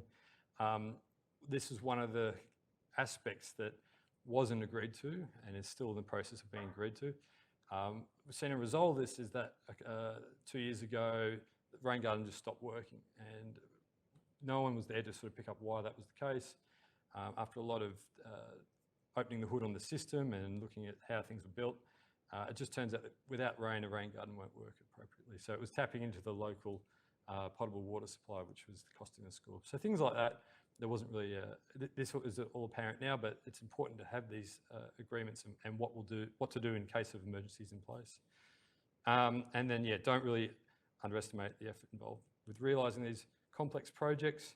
To get these projects finished, you really need a good dedicated team with a long, with the people that will stick through to the end, especially if project burnout is a real thing, so make sure people are motivated all the way through. So for transferability, this project like this, these have the potential to be scaled across different size jurisdictions, local, national level, but for all these benefits that can come about from co-governance, it's important that the model requires a large degree of institutional personal commitment. That's a key thing to seeing these projects through. So there's a lot of thanks, and also Rob, and also a lot of other people who couldn't be from council today. So I don't know if this is going to play or not, but this is a bird's eye view of the setup. It's a bit wonky, so hopefully no one's motion sick. Oh, that's really wonky. It's a lot smoother on the laptop. So basically it flows over from the street, pipe running all the way underneath. All this will take to the biofiltration pit. There's also the open water space where kids can play, the walking area. Since 2 years ago, a lot of rain's come, so the actual site's now flourishing with trees. That water ends up in the biofiltration pit that gets pumped into that water tank. And then there's the adjacent, under the hood, the UV treatment system. Then that gets pumped out across the rest of the site. So that's basically my presentation. Thank you very much.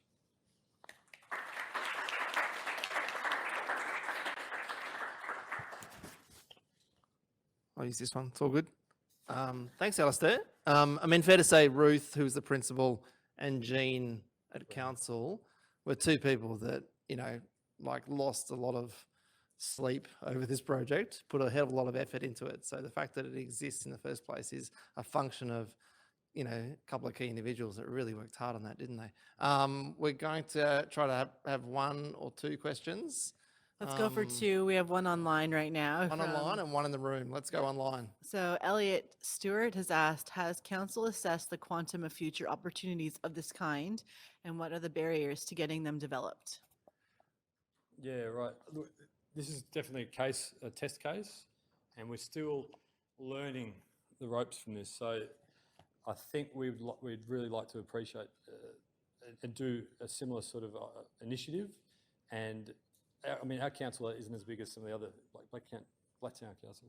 So working our way through where these opportunities might lie, I think it's got more of a case-by-case basis rather than having things already lined up and identifying. But now we've gone through this and we know the importance of, we're looking at another rain garden initiative in Addison Road, which is right next to the Bowery. It's a place where it's a community centre there.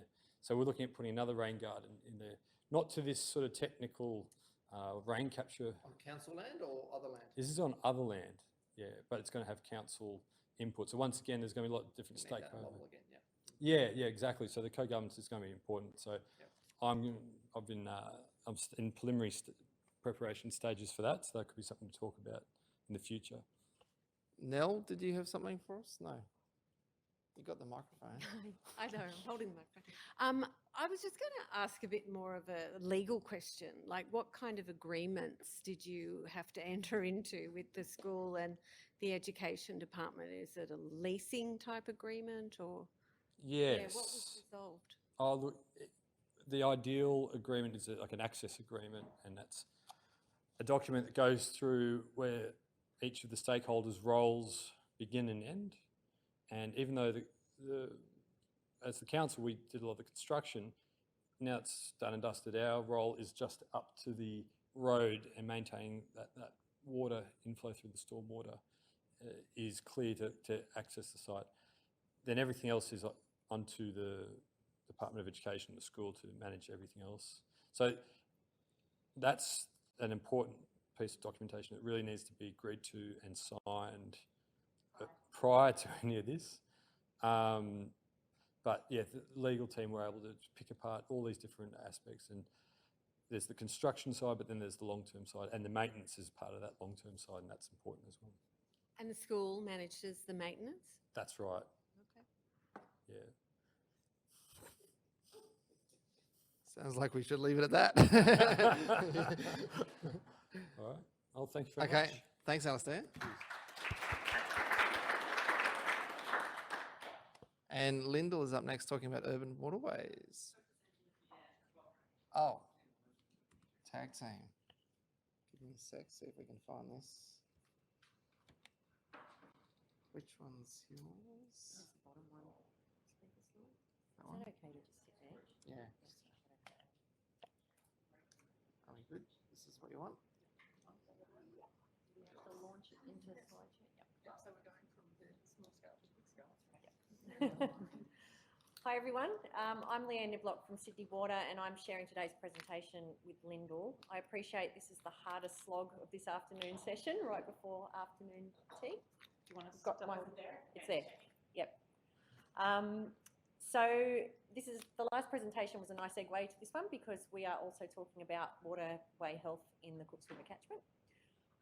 Today, I guess our presentation really describes a bit of a journey that Sydney Water's been going on, really into a kind of new area for us with a much more focused, a greater focus on urban waterway management, in addition to the traditional services we've always supplied.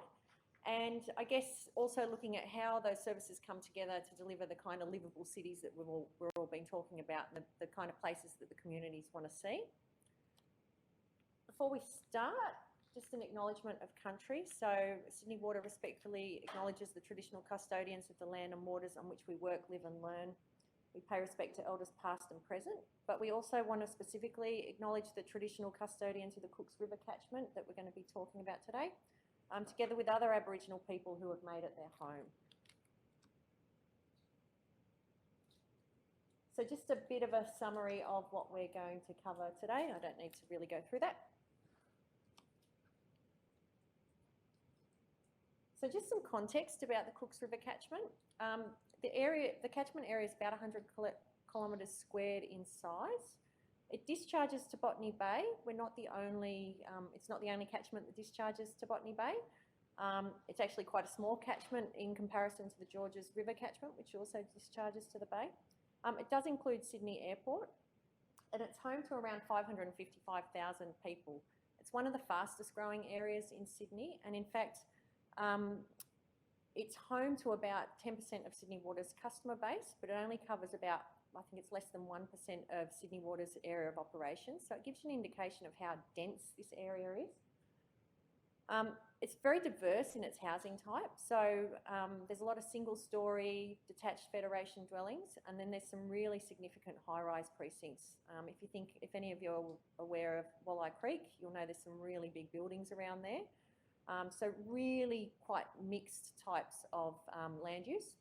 And the catchment itself is highly modified. So whilst there's pockets of remnant bushland and mangroves and some native species that still exist, if you're aware of what a lot of the river looks like, a lot of it has been channelized. It's very, very different to what it originally would have looked like. So as I was just saying, current state, it's highly impacted, I guess, by urban development. There's quite a lot of legacy contamination issues affecting the estuary, particularly from historical industrial land uses. Majority of the small streams have been lost. They're either piped or channelized, and a large part of the river itself is channelized. And of course, these areas have very little ecological values. There's poor water quality as a result of impact from gross pollutants, particularly silt, sediment and organics. And also plastics are a real problem in the Cooks River catchment. There's a really high microplastic count at the outlet of the river into the bay.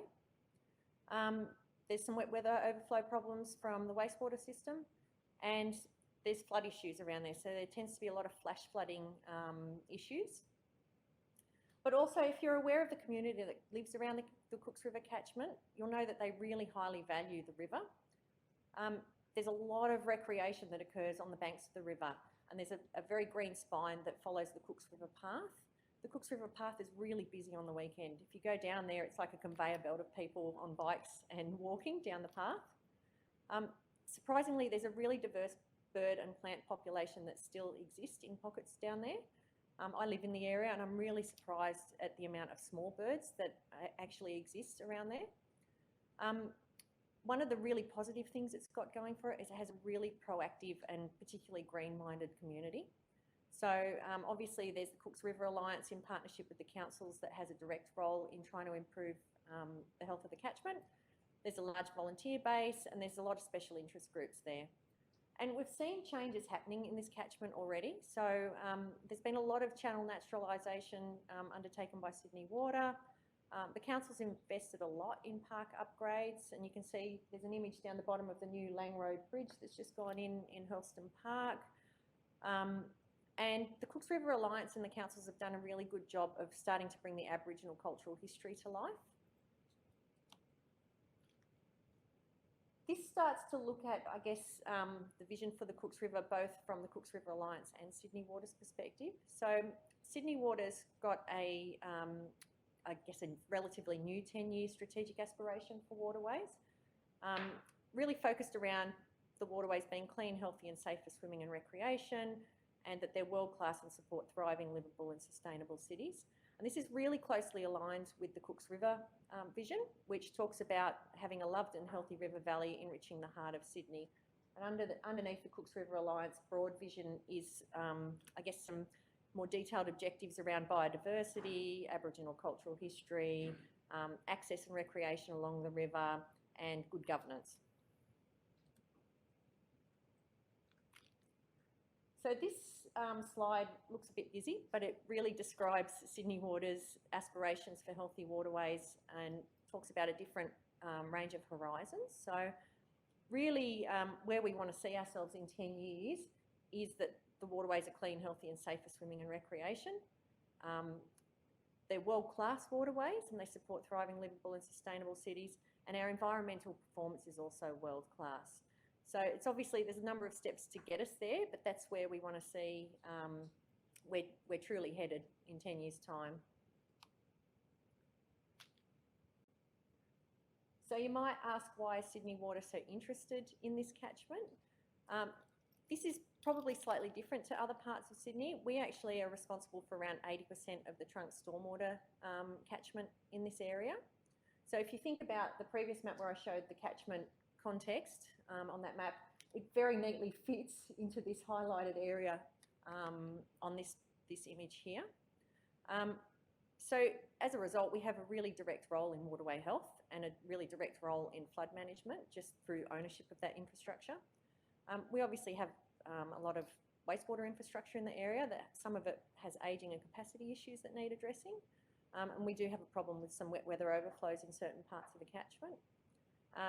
Obviously, we supply the potable water to all the properties in the area and the businesses, and we need to manage the growth and development that's expected in that area. There's obviously potential for recycled water in this area as well, and we need to be conscious, I guess, of the significant growth that's slated for this area, particularly along the Sydenham to Bankstown corridor, and how we manage that. So Sydney Water is starting to see a range of opportunities in the Cooks River catchment, and they're listed here, I guess, around greater collaboration, having a role in more waterway rehabilitation, improving some of the works around wastewater management, starting to look at how we better integrate the water and land use planning, how we integrate the works into Sydney Water's asset planning, and looking at the integrated water cycle management approach across the catchment. So for the first time this financial year, we've actually officially partnered with the Cooks River Alliance and become a financial member. And it made really good sense for us because we are essentially both working towards a common goal. We want to see clean, healthy rivers that support recreation and livability outcomes. We acknowledge that catchment management is complex, and so Sydney Water can't do it alone, the Alliance can't do it alone, councils can't do it alone.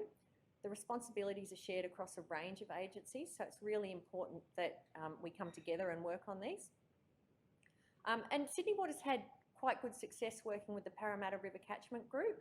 So the model they applied, I guess I've kind of tried to demonstrate this image on the left-hand side here, but it seems really obvious what I've put up there, but it's something that the PRCG's done particularly well. That clear vision of swimmability at the outset, applying a whole of catchment approach where you had all the players at the table has really helped them successfully kind of coalesce around that vision and start to deliver on-ground works. And we see that as a really good approach that could be replicated in the Cooks River catchment as well. And Sydney Water is specifically working with the Cooks River Alliance to lead the water quality component of the coastal management program that they're starting to work on. So we'll be following the risk-based framework, and we're starting to do some work with the Alliance around setting some clear water quality objectives up front. So trying to work out what the Cooks River version is of swimmability in the river. So is it, you know, bringing back certain fish species, or is it bringing back something else that we want to see for the river, and having that clear vision before we start to embark on any water quality studies. So I'm going to hand over to Lyndall, who's going to pick up from here. So Leanne mentioned Sydney Water's responsibilities for that 80% of that trunk drainage in the Cooks River. And so obviously it has presented great opportunities for waterway naturalisation. And it really, the catchment was the focus of some of Sydney Water's earliest naturalisations and wetlands. Cup and Saucer Creek is the really famous example, and I'm glad Phil is in the room, because if you have questions about that project, he's probably the person to direct them to. And in the past, it was probably true that a lot of that naturalisation was opportunistic works. So when the poor quality or poor state of the ageing concrete channels was apparent, as part of asset renewal, and naturalisation was a high benefit and equally sort of similar cost way to replace those assets. But from that, we're seeing that those works have obviously really high community benefit. There's a big social benefit as well, creating much better places along the waterway, encouraging that sort of social interaction, improving recreational outcomes. And I think another really important attribute is improving those connections to nature. So in the future, we're sort of seeing new approaches favouring a greater degree of bioretention and in-catchment WSC as well. So that's a nice link to the Marrickville case study we just saw.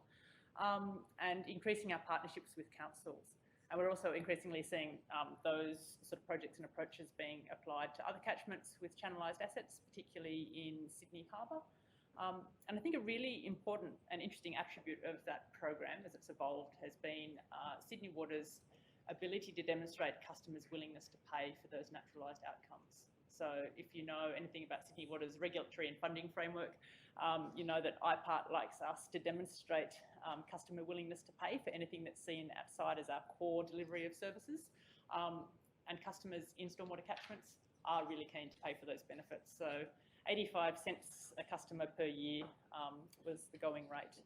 And so in the future, we'll be seeing projects at Mackie Park, Mildura and Roos Park as well. So this is actually another image of the Cooks River catchment, but this time showing some of our wastewater infrastructure on it, as well as some of the natural creek lines. So you can see in the middle there, there's that tiny strip of green along Walleye Creek, which is one of the precious remnant natural areas in the area. The other thing that might strike you there is actually the absence of creeks. I mean, it's such an urbanised catchment that most of the first and second order creeks have kind of disappeared or been channellised. But I guess the other attribute there is the extensive wastewater system and how it closely follows those natural drainage lines. And as Leanne mentioned, it's obviously old, it's ageing. There are infiltration issues, which means that when it rains, rainwater is getting into the wastewater system and causing issues with wet weather overflows into natural waterways. So this is a bit of a different angle, I think, to a lot of the presentations today. I've been thinking about stormwater management, but this is really about the role of sort of wastewater maintenance in improving waterway health. So Sydney Water chose Walleye Creek and Bardwell Creek as the focus for a pilot area to address infiltration into wastewater. And they're two key tributaries of the Cooks River. So after doing investigations and asset and sort of site inspections, decided to target the emergency relief structures So they're the part of the wastewater system that are actually designed to overflow if there is a blockage to avoid discharge into people's houses and maintenance holes. And then we actually installed a whole lot of gauging, and from that we're able to understand the condition of the network a lot better and recalibrate our modelling and do a lot better prioritisation of where to do replacements. That field verification also proved that there was a lot of these structures in really bad condition. So as the network aged, so had those components of it. So really good results from that work though, after replacing those components. So reducing the volume of overflows by 38% and a lot more in some other parts of the network. There are still inflows occurring, and so more monitoring, more gauging and more work. We are doing a really significant sort of ecological and public health monitoring as well to actually understand the impact of these overflows on waterway health, if it's different in different catchments, and what the key elements are. So that's probably worthy of almost an entire session itself. And I think the other important thing to note there is in terms of prioritising these works over our very big wastewater system, the increasingly important role of understanding those community values as well as those waterway health values to feed into our methodology for prioritisation and the improvements of that over time. So I would also like to, in my 1 minute remaining, talk about the water sensitive approaches. So we've already heard today about the ideas for a water sensitive Sydenham to Bankstown and the role of the CRC in facilitating that work and really pulling out those great water sensitive design concepts and specific design ideas.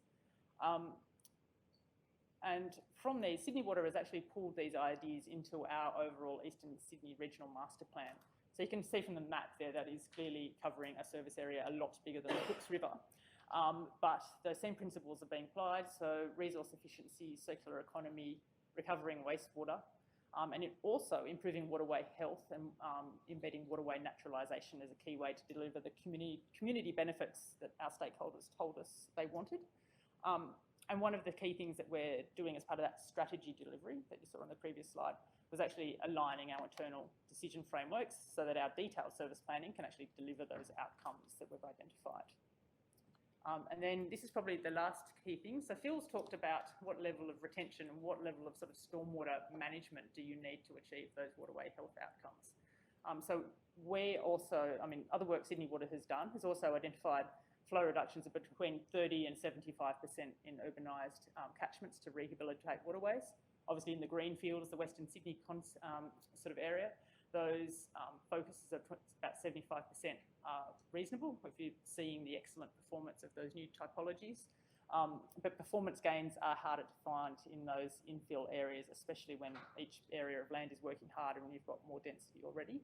But we're seeing other jurisdictions starting to set those targets for retention. And some current IWC investigations in Sydney being conducted by DPIE are showing and using those concepts that were sort of identified in the Bankstown to Sydenham are seeing 30 to 40% reductions possible with hard-working WSC. And we know that you can get even better gains if you start being a little bit more bold with the urban design approach that you can take. And that approach was also adopted in our Eastern Sydney Regional Master Plan as well. So I guess the key messages out of that, use on-lock controls for maximum effectiveness.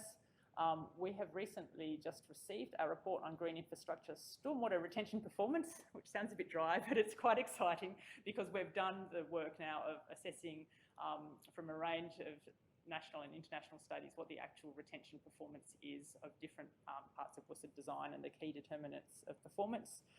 So it would be, I guess, put the word out there that that work is available. We're keen to share it and also get more data to put into that database so we can inform our modelling and design better.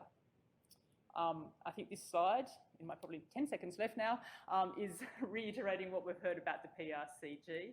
And the PRCG work on the planning approach is really confirming that reducing stormwater runoff is a key strategy for improving waterway health, and with obviously a lot of those co-benefits that we've heard about today. And I think the planets are aligning somewhat in some of the planning approaches happening now. DPIE is preparing a new design and place set, and we're really keen to work with other government stakeholders to make sure that those water performance targets are included in that work so that we can get both the water and the place outcomes and really start delivering those great places. So sorry that was a little bit of a rush at the end, but my thanks to everyone on this page here, because really this is a collaborative effort. And as Leanne was saying, just trying to illustrate the various, I guess, levers that a water utility can pull in a catchment like the Cooks to start having a waterway focus. So thank you.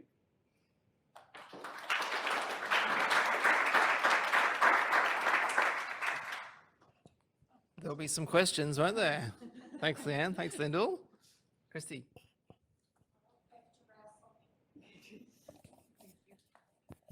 Thanks very much, Lyndall and Leanne. That was really interesting work that you're doing with the Cooks River. I guess my question is kind of twofold. Really interested to know perhaps where Sydney Water's at in terms of waterway managers, like across Greater Sydney in general. And I guess the other thing that I would say, like it's fabulous that Sydney Water can work closely with, you know, the PRCG and the Cooks River. And I understand that you've got a lot of assets in the Cooks River, that there's a driver. But certainly if we're wanting to move towards a water sensitive city, or like in terms of a water sensitive Blacktown or Hornsby or Wallandilly, it's not council that is the driver of that. And Sydney Water would be a key player in that. And working more closely at that granular level, I think is really important if any of our local governments are wanting to achieve and make change. So I'm really interested to know perhaps what's in the pipeline coming for those other councils that don't sit, you know, I mean, we are part of the PRCG, for example, but it's only a small part of our catchment. A nice, easy question to start us off. Great. Let's revolutionise things. So obviously we can't commit to, you know, Sydney Water being a waterway manager or changing government policy in terms of governance of water in New South Wales. Yeah. Yes. But clearly I think the work that Leanne has been doing in the Cooks River Alliance is just demonstrating a much greater willingness for Sydney Water to be involved at that catchment level. And soft governance has shown its worth in the PRCG. In terms of Sydney Water being able to work with councils and other partners to drive better outcomes. So we're obviously pushing at sort of that policy level, the importance of improved coordination and governance, and whether that's a formal waterway manager role or just a greater recognition of the benefits of more integrated catchment management recognised in sort of policy. Yeah, but I think you need to start at the start. Do we have any? Can I just add to that? Sorry, I think the role of waterway manager could look very different as well in each of the catchments. So our role in Cooks River is looking quite different to the Parramatta River catchment group.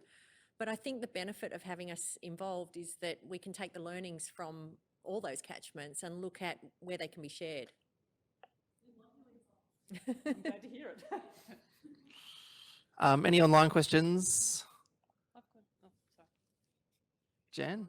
I probably should say something because I'm from the Alliance. So yeah, it's great that Sydney Water are involved and have been involved for a long time in the Cooks. And I guess it's an observation as the city grows, the older part of the city of which the Cooks, the infrastructure is old, and not only just for water, but for all the other areas, the electricals, everything's going to be upgraded. And the pressure on our urban waterways to accommodate those upgrades is immense.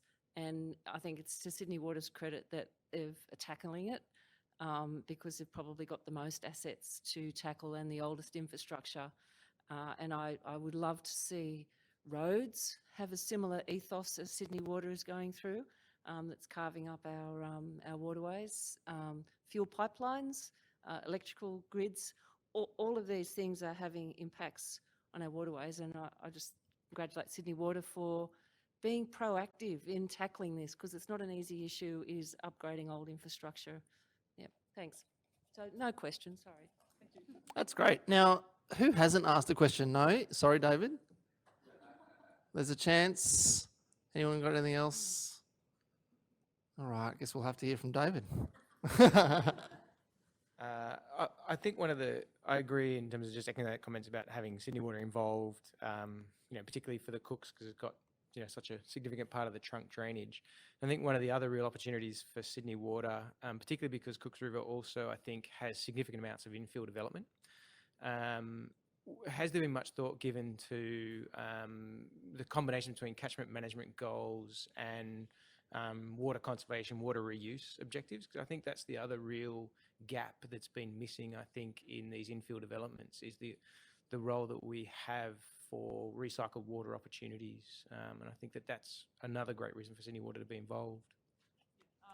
So I think that's actually one of the benefits of this collaborative work we're doing with DPIE on this sort of water sensitive opportunities in infill development, because we are looking at efficiency opportunities and alternatives to potable supply in those developments, as well as what's happening in the catchment, as well as potentially what that is doing to wastewater networks. So I agree. And I think even on the broader scale in Sydney, if we're thinking overall waterway health, you can't avoid the fact that Sydney's water supply model is built on extraction of water from rivers and supplying to cities. So there's this inescapable nexus between efficiency and waterway health. But I agree, there's a lot more to explore in terms of precisely how that's implemented in infill development. Great, thank you.